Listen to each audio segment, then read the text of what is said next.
What's up, Yard Freakos, and thanks for joining me on this video. So today, I'm hitting summer stress just like the rest of you guys in the US. I guess I'm just a few weeks behind because it has been relatively cool here in Colorado. But yeah, the grass is starting to show it. You can see, I think the camera can point this out, but you can see where the grass is starting to curl up and leaf up a little bit, especially over here. Over here, and then right over here too a little bit. So that means I need to start seeing what I can do about it. So the first thing I'm going to do is I'm going to mess with my sprinkler system a little bit. Not necessarily turning on more water, but just making sure I'm getting good coverage here, because you can see in some of the areas around here that some of it's getting a plenty of water and other parts aren't, and that's, you know, means uneven coverage, which you will get in irrigation every now and again. But in summer stress, if you can up it just a little bit, that's fine. So yeah, let's check the sprinkler system first and go from there.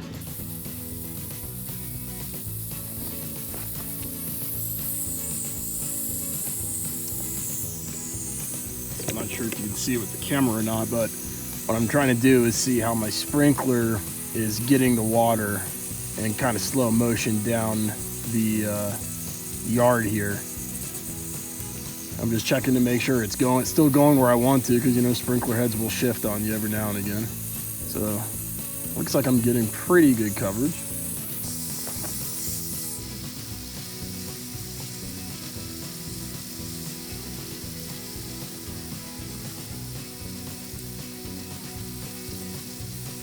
Okay, yeah, this one is spraying a little too further than I would like it to, so I'm gonna go fix that.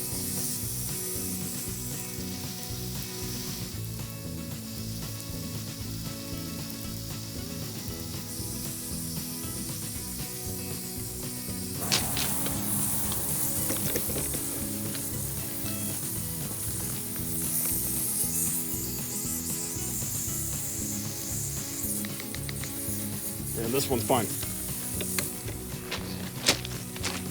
Okay, so I got all of the sprinkler heads adjusted here. There were a few, you know, that were spraying a little further than I would have liked. I don't know if it's just like the pressure in the neighborhood went up or something along those lines the last time I set them, but we got that figured out now. So the next thing I'm going to do is I'm going to up the watering. So I have these zones on for 45 minutes, and that seems like a long time, but these are really low flow heads. Basically, my strategy is just to barely have the water trickle into the ground over a long period of time to help the roots, you know, go down deeper. And because it's such a low flow, it just trickles down into the soil. I highly recommend these things. I'll do a video on these sprinkler heads at some point in the future, but yeah, that's my thing.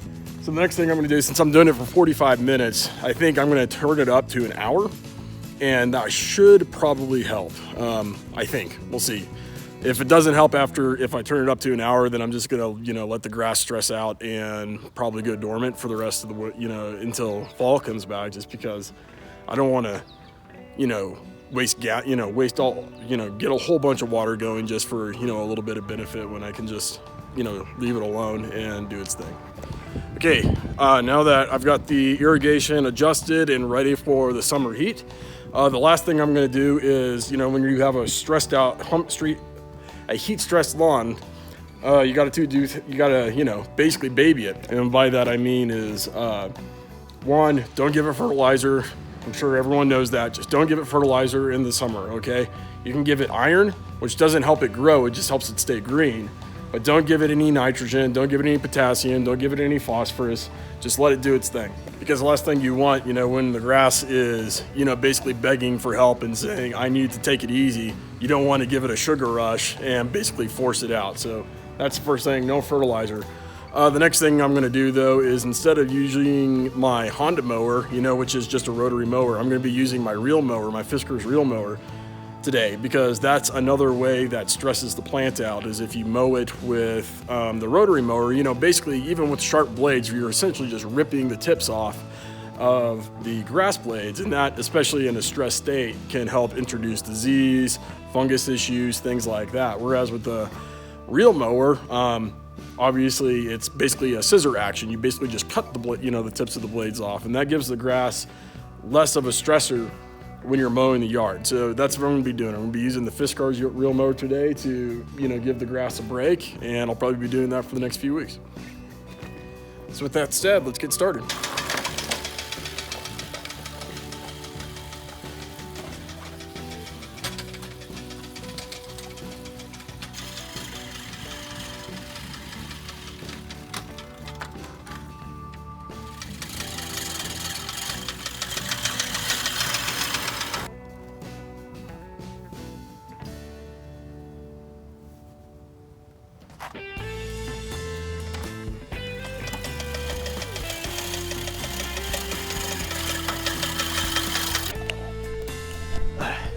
So I was mowing and I noticed everyone's nemesis around here, some crabgrass peeking up out of the thing here.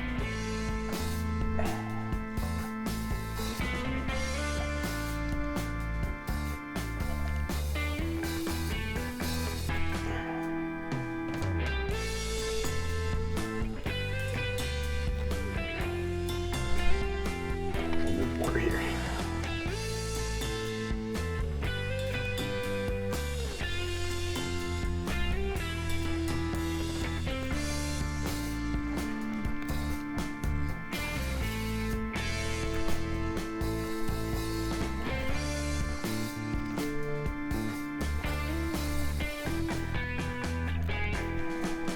I have to say, I've had this lawn for 3 years, and I've only used herbicide on it once, and that was three years ago, in that first year. After that, haven't used any herbicides or pre-emergents or anything, and so just wanted to kind of make that point, I guess. You guys don't have to make it a ritual every season to put pre-emergents down unless you just have a really problem lawn, because as long as you keep the grass thick, it's not going to come up, or it's barely going to come up, and you can just take 5 minutes to pull crabgrass up. So anyway, I'm done here, I'm done here. I'm going to cut this video, and then I'm going to go work on my Buffalograss yard. If you guys haven't seen that one yet, go check it out. I think you might be interested in it. But yeah, I just put some fertilizer down on that too. So yeah, anyway, you guys have a good one. Thank you for watching. Take it easy, and have a good week.